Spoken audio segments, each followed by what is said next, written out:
I am the average of what surrounds me, so I choose what surrounds me with the same care I would choose an investment. Because the people closest to me are not just company, they are the quiet arithmetic that decides who I become.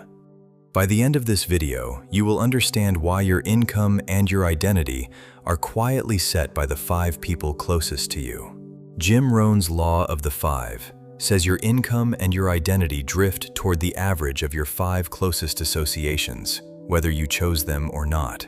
You will see exactly why this happens, not as a feel-good idea, but as a mechanism you can watch operating in your own life. You will hear the warning Rohn gave about easy crowds, and the reason this single law quietly governs your standards, your language, your ambitions, and your bank account. And you will leave with a 1-page audit of your own 5. Stay with me, because by the end, you will see your life differently, and you will not be able to unsee it. Jim Rohn put it in one unforgettable sentence. You are the average of the 5 people you spend the most time with. He did not mean it as poetry. He meant it as measurement. Take the 5 people you speak with most, spend the most hours beside, exchange the most words with, and average their income, their habits, their standards, their outlook. That average is not describing them. It is predicting you. Rohn watched it hold true across thousands of lives in his 40 years of teaching, and it holds true across yours, whether you have ever named it or not. Understand the mechanism because it is not mystical. Human beings are not independent units running their own separate software. We are absorbers.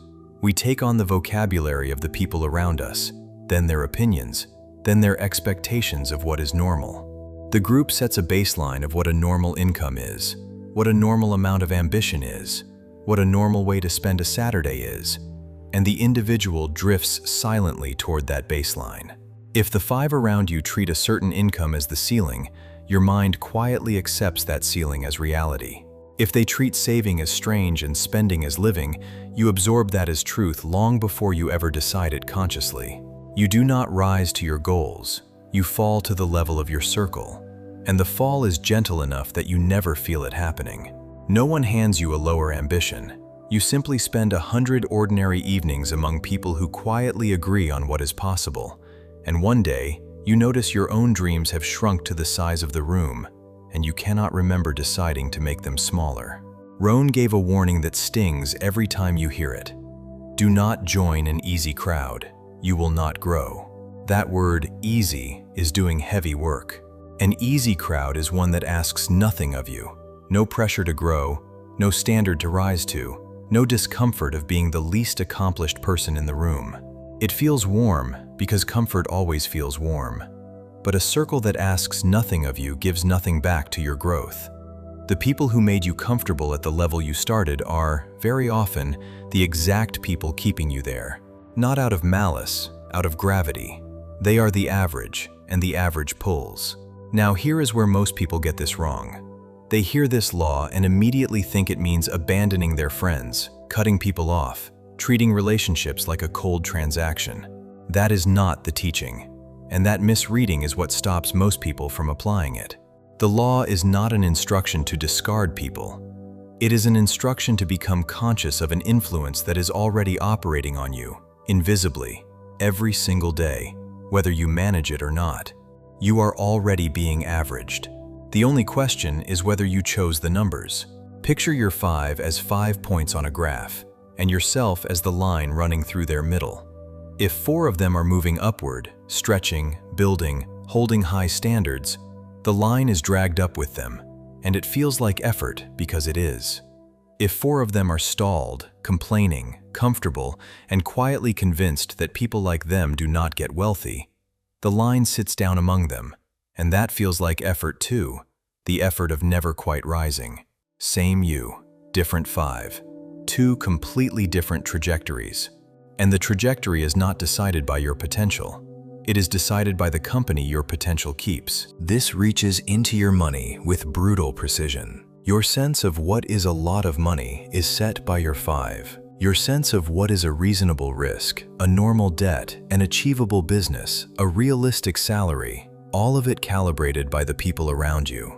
A person surrounded by 5 who each quietly assume wealth is possible makes different financial decisions than a person surrounded by 5 who each quietly assume wealth is for other people. The bank accounts diverge, but the divergence began in the conversations, in the assumptions traded back and forth until they became each person's private sense of what is possible. Think about the last time you talked yourself out of something. A price you decided was too high, a goal you decided was unrealistic, a risk you decided was reckless. Trace it back honestly, and you will often find you did not reason your way there alone. You inherited the verdict from the room you were standing in. The ceiling felt like yours. It was rented from the average. So here is the audit, and it takes one honest page. Write the names of the 5 people you actually spend the most time with, not who you admire from a distance, not who you follow online, the 5 whose words and hours genuinely fill your weeks. Next to each name, write one honest line.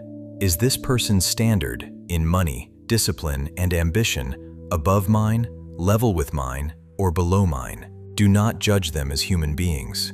You are not measuring their worth. You are measuring the direction of their pull. When the page is full, you will see your average staring back at you, and you will understand your current trajectory better than any financial forecast could tell you.